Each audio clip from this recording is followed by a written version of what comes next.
And then again, on if somebody walks in off the street, are you gonna sit and interrogate them, or is it just easier just to provide masks at the front and just say everybody just have them? It's probably. It's a half a day. I'm just a few hours. I'm praying that nothing happens statewide between now and Thursday. Me too. Do we know if the camp requires proof of vaccination or a negative COVID test before showing up? I don't know. I'm as worried about air quality as I am about. Oh yeah. Oh, for sure. I just looked at transportation too. and It's not good. it's not good, and it's Get my worse mask there out of my than bag. here. I'm a rebel. Not I'm a just rebel. one. We're at the stop. We're having a mask, huh? Yeah. I've got to run home. I left my lesson in my computer. My computer's still sitting in the living room. Uh-oh. So I'm gonna run home, grab it, and be back. Say what? Is Kenny here? He is coming with Becca and them. I don't know if they brought masks or not. Oh, thanks. Is he back? Is he still home? I'll grab extras for them. Gunnar is with me.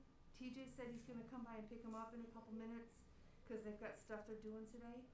So can I leave him with you? Yeah, I like your necklace, Mom. Hey, look at that! Look at that! We're good. Okay, and I'll bring a handful of masks back. Okie dokie. All right. So Yeah, Gunnar, we should get a box of disposables for. Megumi said she had a big box of 50. She's here. Do you want to wait for Mom? Oh, she just go get her computer. Yeah, but I don't know if Megumi brought them. She just said that she had them while we were. I saw on the thread that was like, hey, I've got the stuff that I'm not using.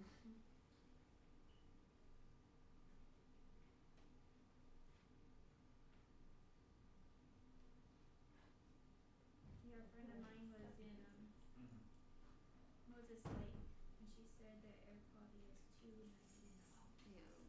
I was like, I didn't know to go that way. Inside at the camp. We can totally stay inside. It's air conditioned and That's true. it's very, at camp, yeah, it's a full-on lodge that we have to ourselves. There's, at one end of the wing is the cafe, the mess hall / recreation area. There's tables and chairs and stuff. And then there's a big common area with a beautiful brick fireplace. And then the chapel is built onto that.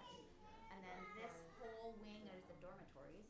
And so outside there's the fire pits, and then there's the woods beyond. But we could feasibly stay pretty confined to the lodge and still have a good time. Maybe we should have some backup indoor activities.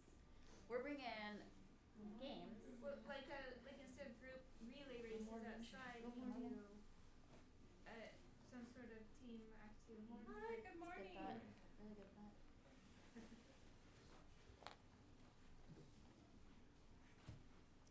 Hi. No, I know you're gonna fill it up with videos. Yes, random video.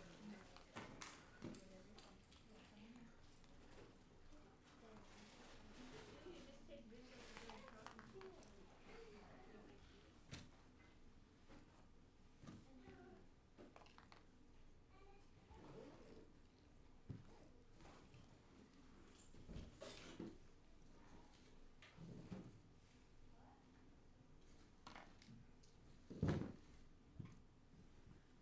How's Justin Maxwell? I don't know. Did he? His test was negative. Yeah. He's negative? Yeah. vaccinated. He's vaccinated. Okay. Yeah. I didn't know if he wasn't. But Laura was not either? Laura's not vaccinated, and I knew Joe couldn't. He didn't want to, but I he didn't did know. go too. Yeah, I didn't know what Laura's skin was. Darn. Oh my goodness. You're all fogged up. That's the wrong kind of mask, Gunnar. Yeah, it's the wrong kind of mask. Makes you sound all native looking. Yeah. But a good mask. Funny. Dad? Cute. Dad? Yeah. Oh, Lord. With who? No. Gunner's getting picked up. He's not staying. That's a little better. I'm not quite sure it still works. You could flip it upside down so your nose is up. Hey, there. yeah. Then we just could see your mouth.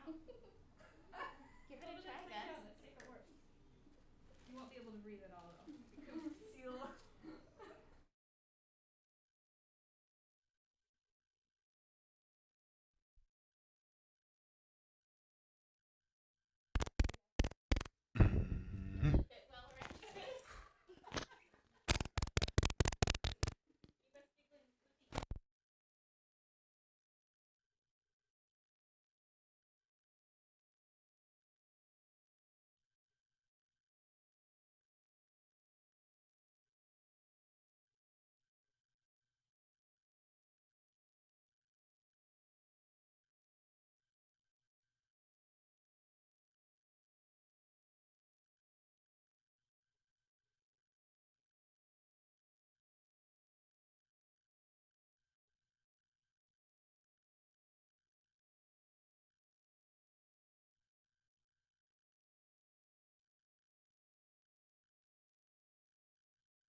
All right, good morning.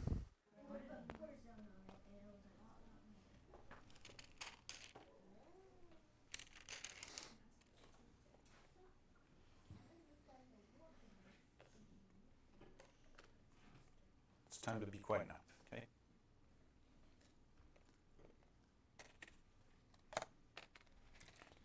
All right, so we're going to pick back up in Isaiah chapter 7.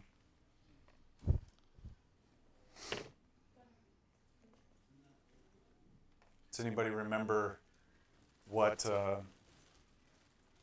we covered last weekend? Oh, thank you, Jennifer. You can sit with us. You can sit with me all day. So who's in chapter 7? Who's coming up against Judah? Huh? Assyria? No.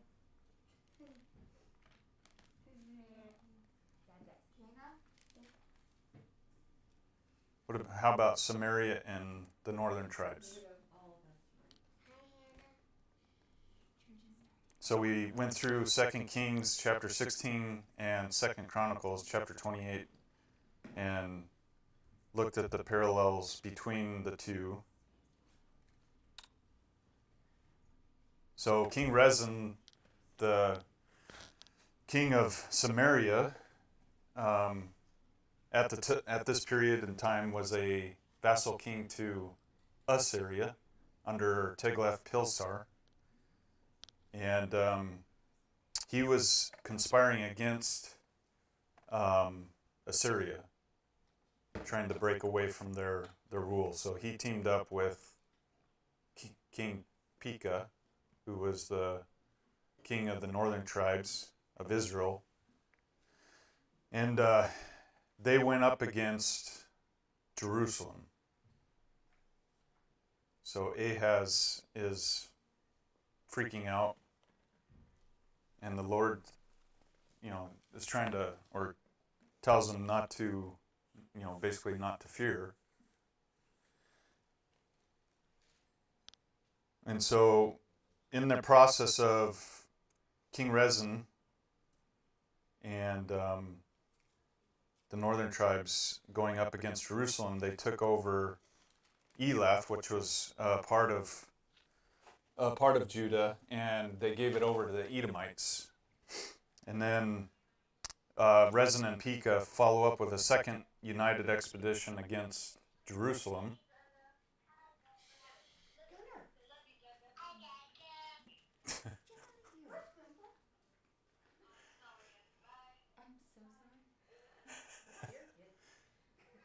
We're used to it by now. This isn't a formal church. Yeah, we're just a family. I thought he would have a little bit more sense in that. So Pekah and Rezin go up against Jerusalem. Judah experiences heavy losses, and so they reach out to Assyria for support. And in doing so, King Ahaz offers up the gold and silver from the tabernacle. So in response, in the third year of Tiglath-Pileser's campaign, Assyria's campaign, he sacked Damascus. And in doing so, he influenced the assassination of King Pekah. If you remember, Israel went through a series of 13 kings, it's like 4 or 5 kings in a matter of 13 years. And they were usually the captain of the army, and they were assassinating one another. So Assyria sacked Damascus, and then they utterly destroyed the villages of Israel. And then after Damascus was overtaken by Assyria, King Ahaz of Judah went up and visited Damascus and noticed their wonderful temple that they had dedicated to their gods. And so he recorded the building structure and had one an identical copy constructed in Jerusalem. And then he shut down temple worship, shut the doors of the tabernacle and the temple, and they solely worship out of this new pagan temple. So then the Edomites and the Philistines, who King Rezin of Samaria gave part of Judah to, began to attack Judah. And so Ahaz reaches out again to Assyria to offer support. But this time, Assyria, Tiglath-Pileser, denies the request and actually goes up against Judah, which we'll see here in chapter 8, that it's a fulfillment of a vision or prophecy that the Lord gives to Isaiah.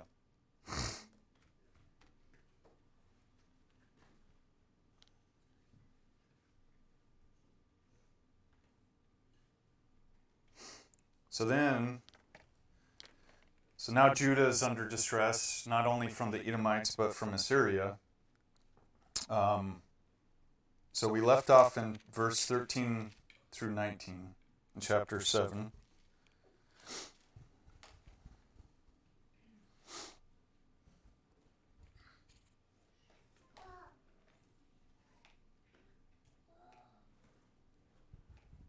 It says, "Then the prophet said," verse 13 of chapter 7, "Listen here, house of David, is trying people's patience, such a small thing for you that you must try the patience of my God as well. Therefore Adonai himself will give you people a sign. The young woman will become pregnant, bear a son, and name him Emmanuel, God is with us. By the time he knows enough to refuse evil and choose good, he will have to eat curdled milk and wild honey. Yes, before the child knows enough to refuse evil and choose good, the land whose two kings who you dread will be left abandoned, and Adonai will bring the king of Assyria on you, your people, and your father's house. These will be the days worse than any you've known, since Ephraim broke loose from Judah. Yes, when that day comes, Adonai will whistle for the fly in the farthest streams of the Nile in Egypt, and for the bee in the land of Assyria. They will come and settle, all of them, in steep vadis and holes in the rocks, and in all the thorn bushes and brambles." So, let me open up my Bible program here. So it mentions this child to be born whose name will be Emmanuel, which means God is with us. So who's this child?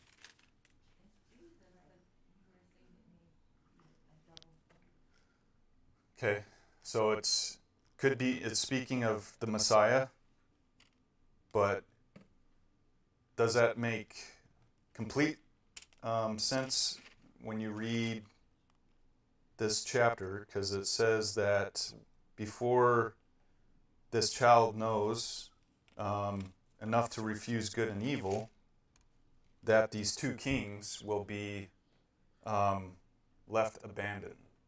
What two kings is the scripture talking about? Who did we just talk about? Who's going up against Judah? Ephraim and Samaria. So it's Pekah and Rezin. So before the child knows enough to refuse good and evil, the two lands of the northern tribes and Samaria will be left abandoned. So who else could it be talking about? And I agree, yes, this is one of those unique double prophecies. As we get in further into Isaiah, we'll catalog this part of the chapter, and I think we'll be able to show how essentially history repeats itself, and so double prophecies work in regard to that. So who else do you think this boy is? This boy called Emmanuel?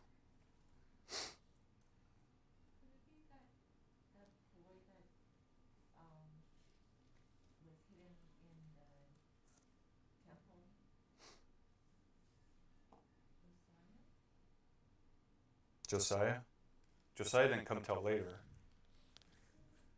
So that was after Manasseh, which is years down the road after when Babylon comes upon. Yeah. What about John the Baptist? John the Baptist? He came later also. I mean, he was right before Jesus. Yeah. That was my second thought, Yeah. Who becomes king after Ahaz? who would be a boy at this time, Hezekiah. What did Hezekiah do? Restored, put on the robes and whatnot, restored order, if you will. Right. So he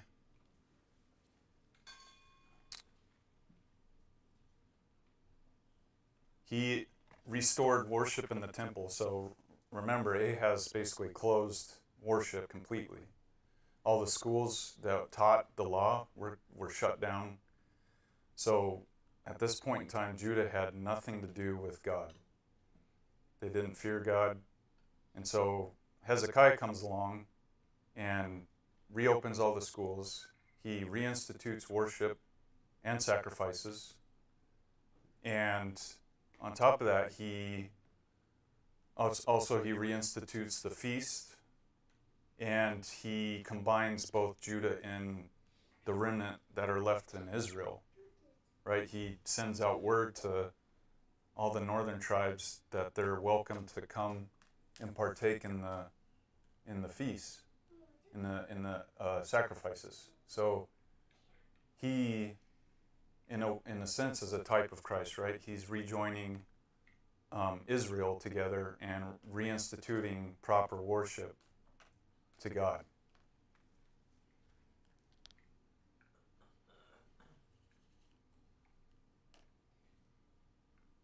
So when it says the boy, Emmanuel, God is with us, that's really just a label, right?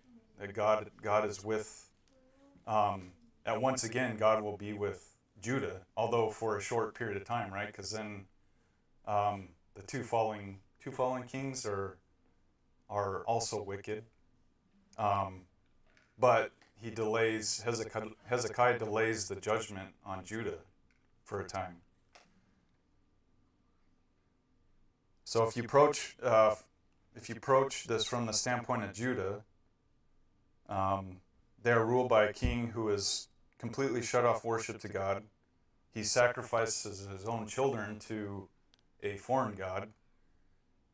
He's robbed completely the tabernacle.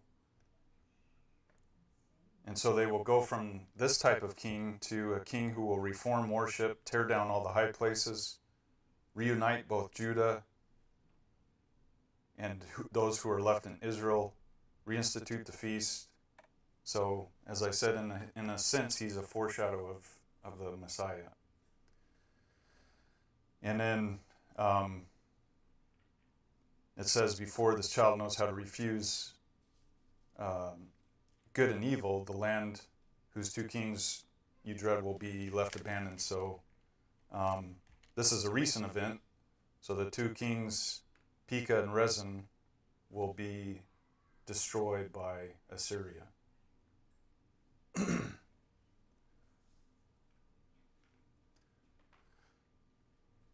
So then in verse 15 it says, by the time he knows enough to refuse evil and choose good, he will have to eat curdled milk and wild honey. So what does that mean?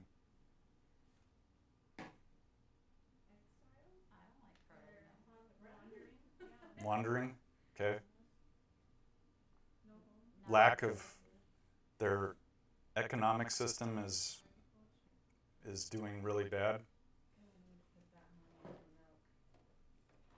Right, which by the end of Ahaz's rule, Judah was hurting really bad.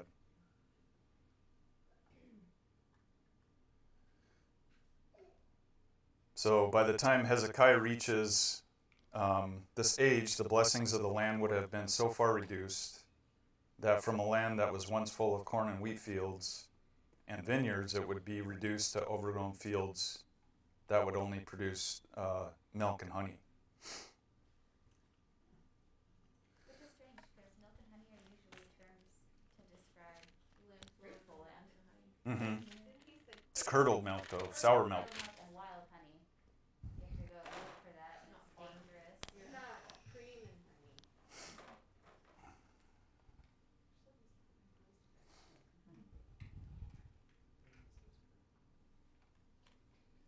Well, they probably can't feed their babies wild honey. And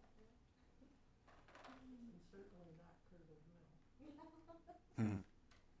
So, just briefly, God offers a glimpse of hope with this child Emmanuel. And then in verse 17, he's back to describing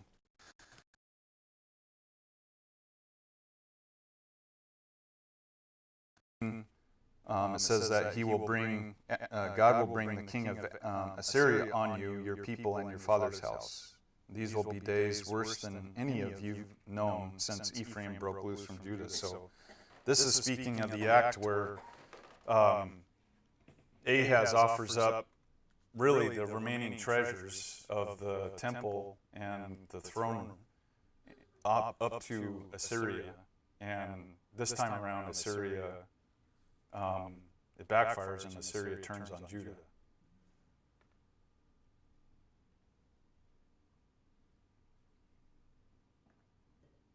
So Assyria destroyed a number of their villages, and they imposed a heavy tax on Jerusalem.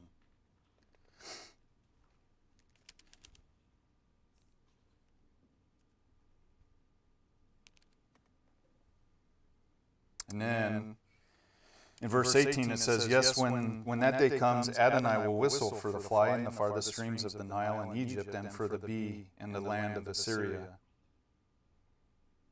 And so, if you remember, this speaks to the future when Judah will then receive opposition from Babylon and Egypt under Pharaoh Necho and Nebuchadnezzar, which will be basically the final fate of Judah. And we'll get into that as we go further into Isaiah. And then verse 20 it says, when that day comes, Adonai will shave with the razor hired beyond the Euphrates River, that is, with King of Assyria, the head and the hair between the legs, and get rid of the beard as well.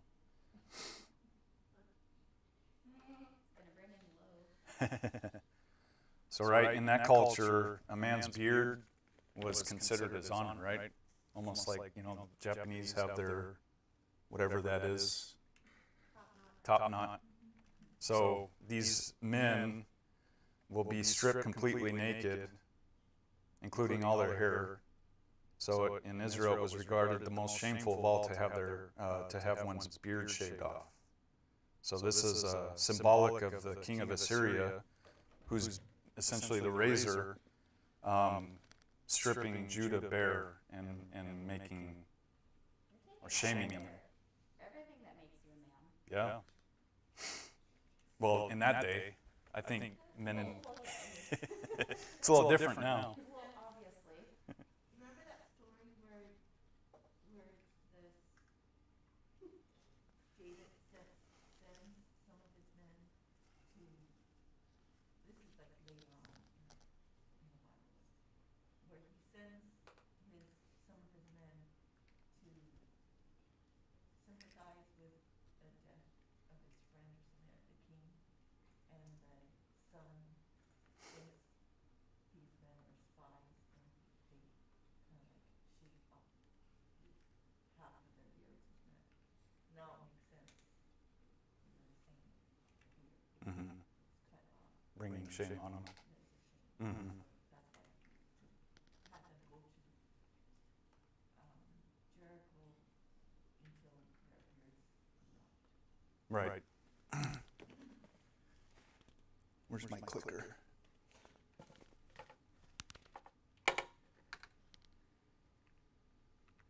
I've been falling behind here. All right, so chapter 7, again, is the judgment both on Israel, Samaria, and Judah. And then a glimpse of hope is brought up as this boy Emmanuel, who, as we get it further into Isaiah, we'll see that there's a lot of parallels between what happens to Judah and what will happen in the future. So in this instance, it's talking to Hezekiah, but you can also almost trace this out, and it's also referring to the Messiah. All right, chapter 8.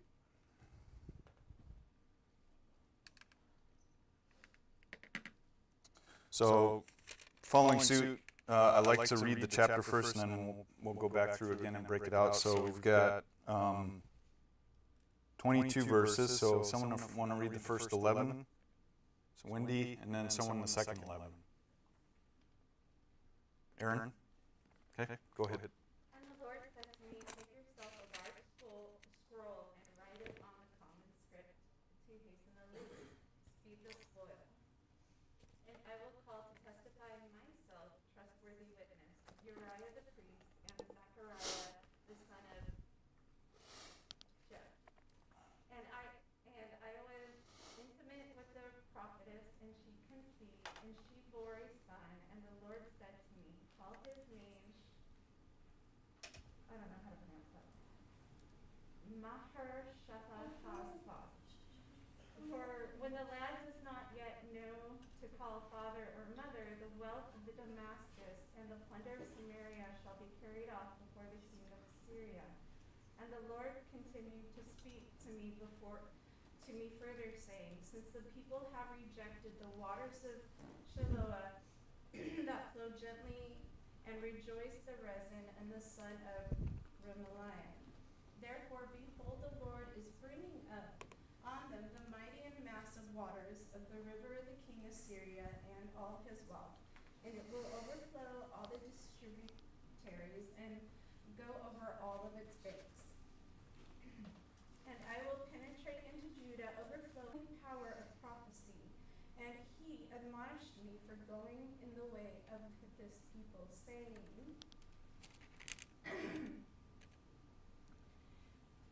Go ahead, Aaron. Where'd you stop off at? On 12. You're on 12. You are not to say it is a conspiracy in regard to all this people call it a conspiracy, and you are not to fear what they fear, or be in dread of it. It is the Lord of hosts whom you should regard as holy, and he shall be your fear, and he shall be your dread. Then he shall become a sanctuary to both the houses of Israel, a stone to strike, and a rock to stumble over, and a snare and a trap for the inhabitants of Jerusalem. And many will stumble over them, and then they will fall and be broken. They will even be snared and caught. Bind up the testimony seal of the law among my disciples. And I will wait for the Lord, who is hiding his face from the house of Jacob, and will even look eagerly for him. How far am I going? Through the end of the chapter. Okay. Behold, and I, the children whom the Lord has given me, are for signs and wonders in Israel from the Lord of hosts, who dwells on Mount Zion.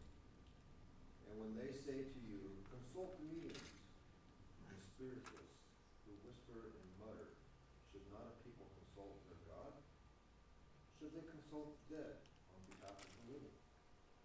To the law and to the testimony, if they do not speak according to his word, it is because they have not drawn, because they have no dawn, And they will pass through the land, hard pressed and famished.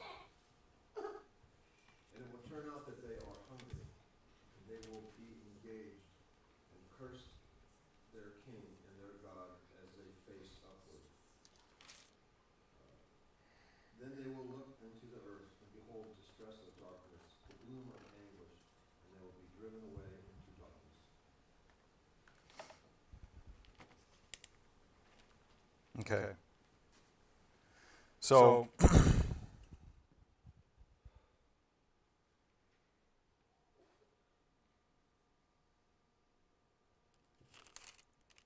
we have a continuation of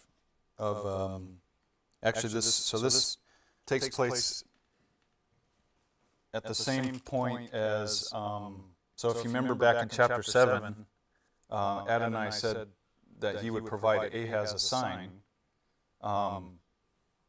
as to the deliverance of Assyria and Judah, or sorry, Ephraim or Israel into judgment. So,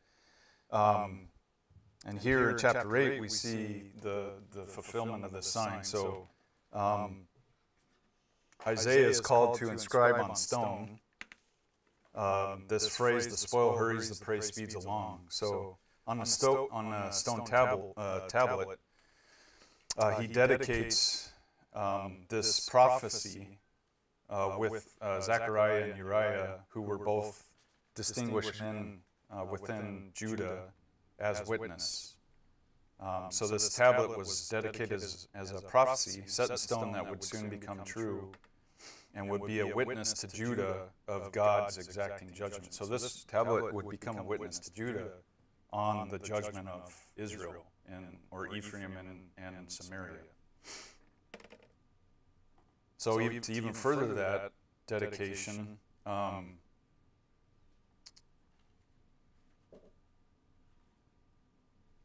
this witness of Judah, or to Judah of God's judgment against Israel, the Lord has Isaiah dedicate the name of his son as a living witness with the same name, right? Which means the spoil hurries, the prey speeds along. So how would you like to name your son after impending judgment on your brothers? So Isaiah's son's name and the tablet was a witness of the oncoming chastisement of Syria and the northern 10 tribes. So Tiglath-Pileser would conquer Damascus, taking from Pekah and Rezin, king of Samaria, the land beyond the Jordan, shortly after the birth of Isaiah's son. And then 20 years later, Samaria would be completely conquered by Shalmaneser. The siege of Damascus was a huge blow to Samaria, as it was the capital city of Samaria, and it contained their main temple and throne.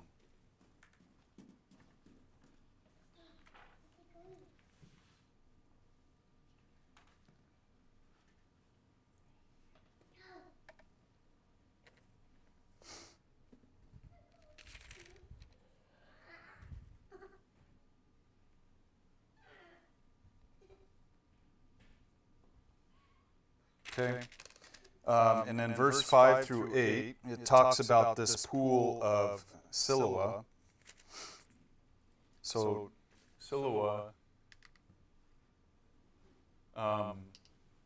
was basically a spring or a pool, or it started out as a spring. It was eventually made as a pool at the foot of the mouth of the Tyropian Valley.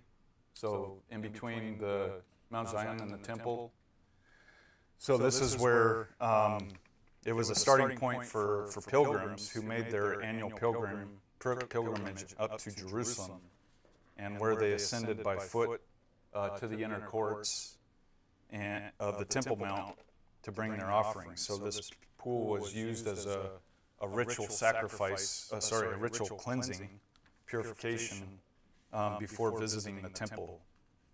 So back in verse 5 through 8,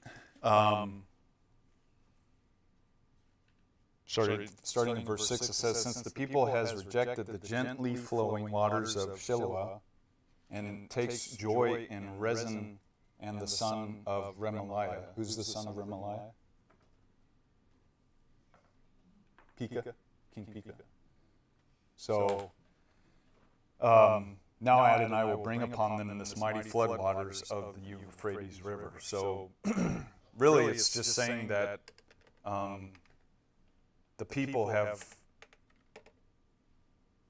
rejected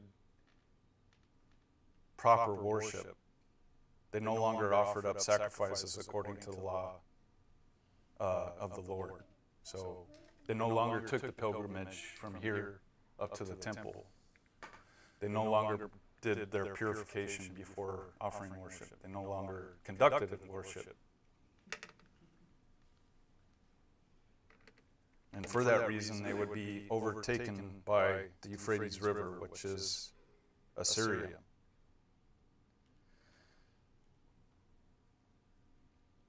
So the northern tribes, again, had aligned with King Rezin, and they looked to Samaria for support, and they even adopted their form of worship and their gods. So Judah as well, under Ahaz, also adopted these gods and constructed a replica of their main temple, as we've already discussed. And for this reason, the overflowing of Assyrian forces would fall on the northern tribes and Samaria first. So because of this, Judah would be decimated by Assyria, as well as was the case in 2 Chronicles 28, when Ahaz sought out support from Assyria against the Edomites, who took the portion of Judah. So Assyria turned against Judah, so we've covered that. So the fate of Judah would be different from that of the northern tribes. Ephraim, who was carried off by Assyria. Ephraim would be laid completely underwater by the river, meaning they would be utterly destroyed. And in Judah, the stream, so if you remember, it says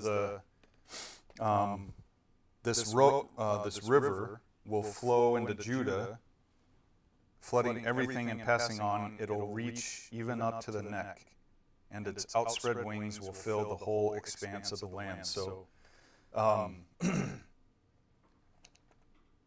so this river, when reaching Judah, would reach the most dangerous height, but if a deliverer could be found, there would still be a possibility of it being saved.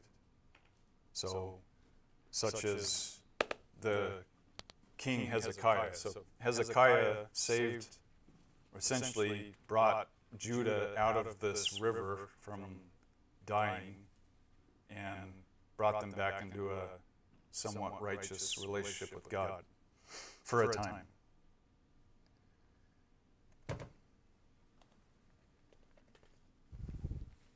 Everybody tracking so far?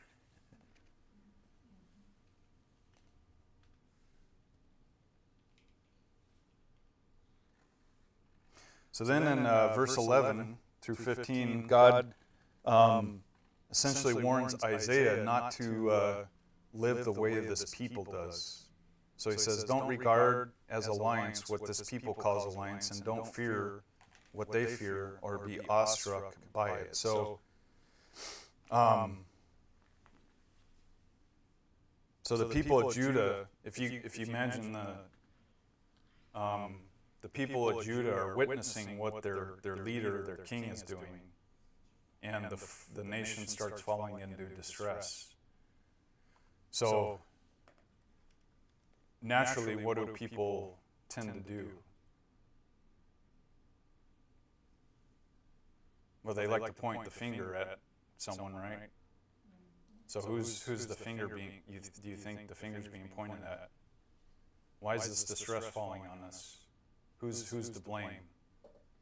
They're blaming God. Who? Are they blaming God? They're essentially blaming Ahaz. So they put the blame on Ahaz, and they start conspiring against Ahaz. So many people begin joining together to conspire against the king. So the Lord's saying to Isaiah to not align himself with these people that are conspiring against the king. And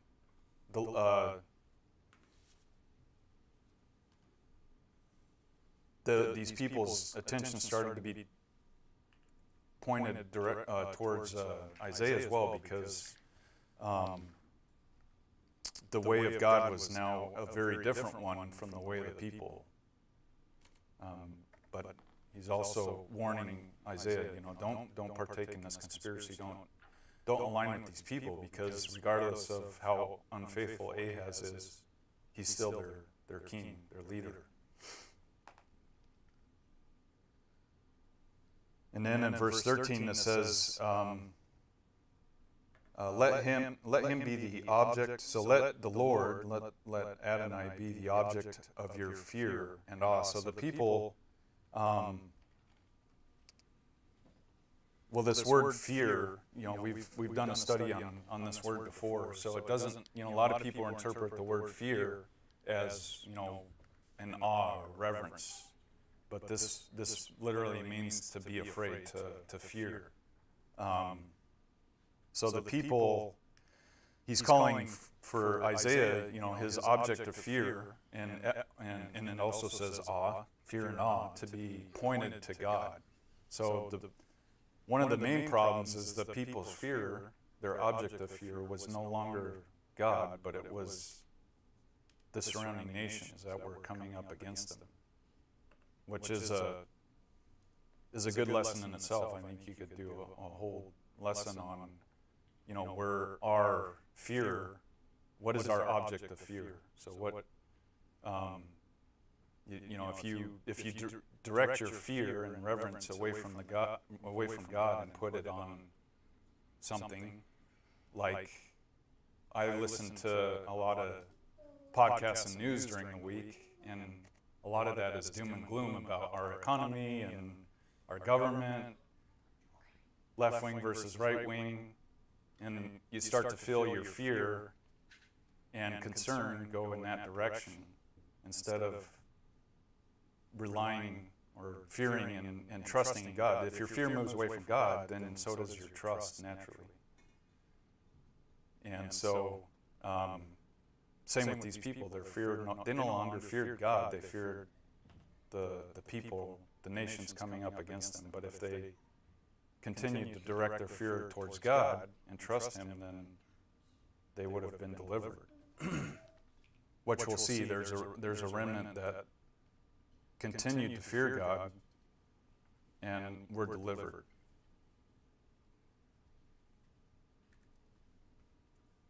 And we'll stop there for now. Finish up chapter 8 next week. And any comments or questions so far?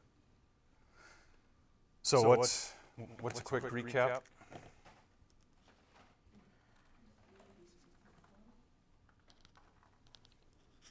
History repeats itself.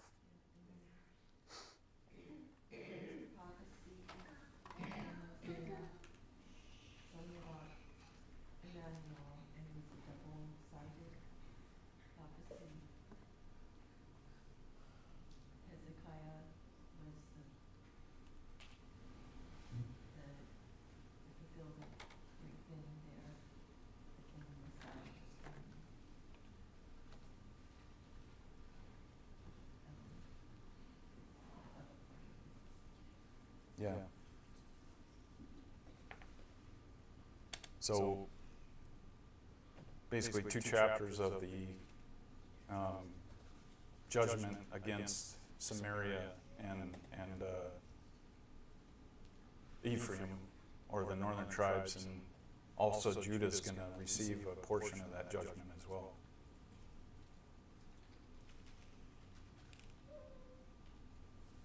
Okay. Someone want to open this up in prayer this morning? Kenny? Father, help us to be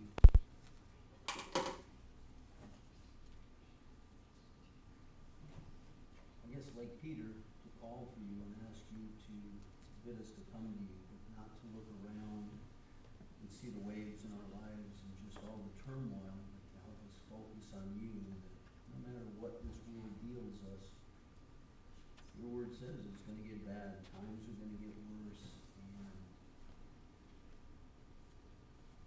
people are going to get worse. But we need to be vigilant and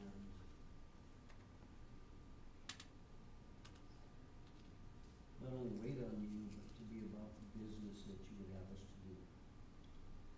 And that is our commission. We just ask that you would empower us through this church, this body, to maintain that focus. And give us the strength that we need to stand amidst all of the waves and constant bombardment and what our adversary has in store for us.